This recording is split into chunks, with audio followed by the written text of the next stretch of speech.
অন্তর্বর্তী সরকারের পক্ষ থেকে জাতীয় ঐকমত্যের ভিত্তিতে জুলাই গণঅভ্যুত্থানের একটি ঘোষণাপত্র তৈরির উদ্যোগ গ্রহণ করা হয়েছে। সোমবার অন্তর্বর্তী সরকারের প্রেস উইং থেকে এই তথ্য জানানো হয়েছে। প্রেস উইং জানায়, জুলাই গণঅভ্যুত্থানের মধ্য দিয়ে গড়ে ওঠা জনগণের ঐক্য, ফ্যাসিবাদ বিরোধী চেতনা ও রাষ্ট্র সংস্কারের আকাঙ্ক্ষাকে সুসংহত রাখার জন্য এই ঘোষণাপত্রটি গৃহীত হবে।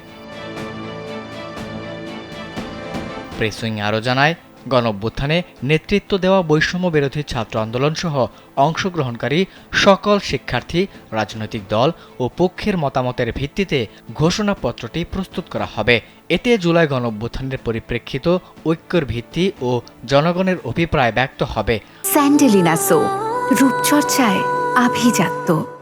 সরকারের পক্ষ থেকে আশা করা হচ্ছে, সবার অংশগ্রহণের মাধ্যমে কিছু দিনের মধ্যেই সর্বসম্মতিক্রমে এই ঘোষণাপত্র প্রস্তুত করা হবে এবং জাতির সামনে তা উপস্থাপন করা হবে।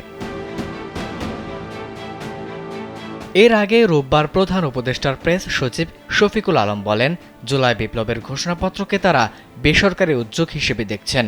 এর সঙ্গে অন্তর্বর্তী সরকারের কোনো সম্পর্ক নেই।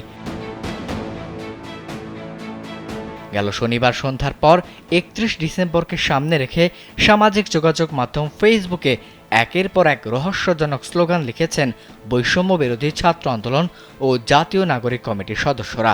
ফলে ৩১ তারিখ কী হতে যাচ্ছে তা নিয়ে শুরু হয় নানা জল্পনা কল্পনা।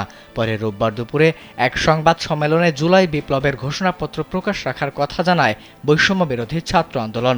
তবে ৩০ তারিখ রাতে জানানো হয়, ঘোষণাপত্র নয়, মার্চ ফর ইউনিটি করবে বৈষম্য বিরোধীরা।